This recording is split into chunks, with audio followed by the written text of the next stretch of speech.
This week, we're talking Tarkin technology turning into trophies. 'Twas a ton of teas in that statement. Oh God, really? Cute!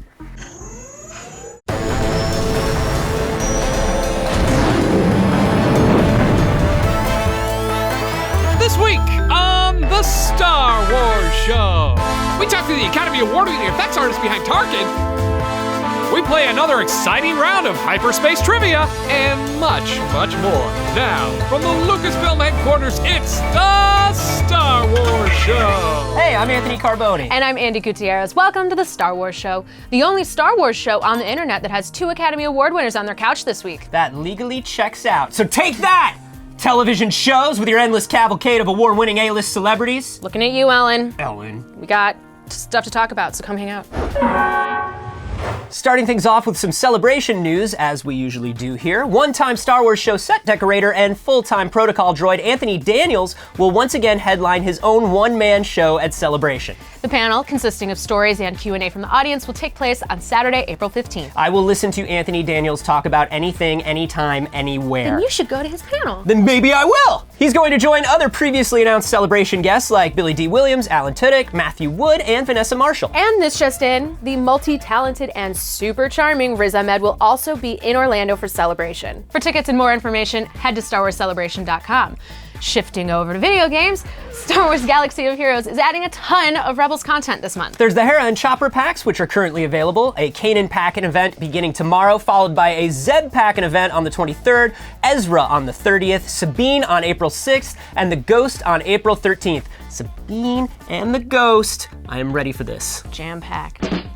Finally, StarWars.com had the opportunity to sit down with Charles Soule, the writer of the upcoming Darth Vader series from Marvel, to discuss what fans can expect in the new comic. He went on to explain that this series will take place after Revenge of the Sith, following Vader as he hunts down the Jedi, and will also deal with the Inquisitor program, have appearances from the Emperor, and talk about how he constructed his iconic red lightsaber. You can read the article, plus any and all Star Wars related news and information right now on StarWars.com.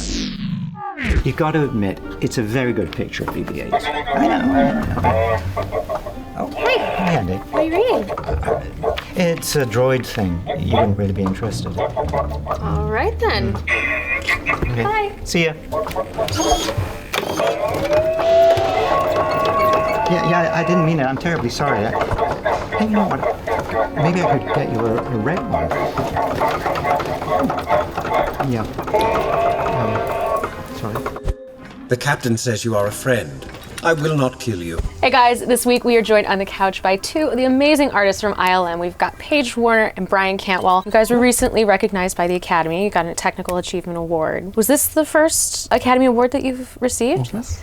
What? Yeah. Congratulations. Thank you. First Thank of all, you very much. That's insane. And the award wasn't just for your work on Rogue One, it was for the development of the technology as a whole, correct? Exactly. Yeah. Let's talk a little bit about the facial capture technology that you guys worked on in Rogue One. For us, it's really about getting the actor's performance and getting the best possible performance that we can from that actor and making sure they're as comfortable as possible on set. So in this case, Guy Henry, does he match? Does he look like Guy Henry? Okay, well, if we've succeeded with that, then we can take the next step and put it onto the Tarkin model and keep going. And then hopefully we haven't misstepped. And if we did at one point, step back and then rework forward. And so it was a lot of care and attention. One of the tools in your arsenal was actually a life cast of Peter Cushing from one of his previous films. Top Secret. Was it from Top Secret? Yeah. Yeah. Can you tell me how that came into play with your development of his on-screen look? It was John Knoll who's the one who kind of stumbled upon the existence of that life cast because it was really But a huge gold. help, Yeah, because otherwise yeah. it would have been all from just purely reference to try to come up with what his facial shape looked like and how to bring that through. So to have something as a ground truth that's really accurate was definitely a big win. a lot of little things that all add up to what you actually remember him being. Yeah, the likeness of how we looked in the final result, we'd have a shot where it was just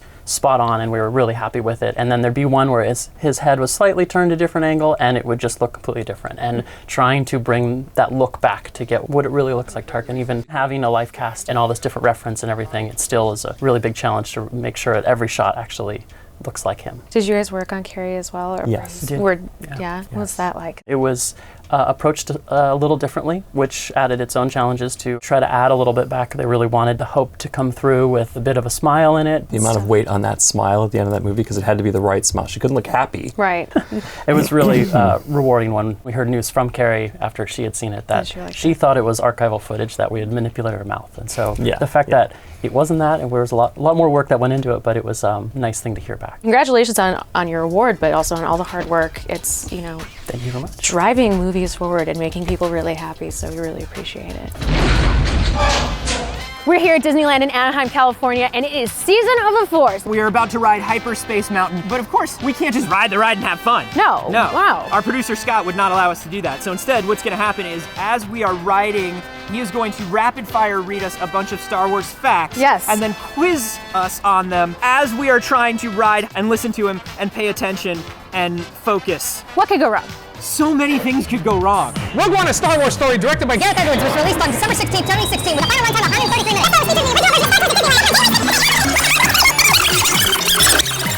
Are you ready? Yes, or Russian. Let's do this. What was the name of the droid that Paul Rubin voiced? PK-24. What is the name of Finn's original name? What's the name of what? What is Finn's original name? FN2187. When did Star Tours open? 1987. 1987. What is the name of Kylo Ren's ship? Pyrolyzer.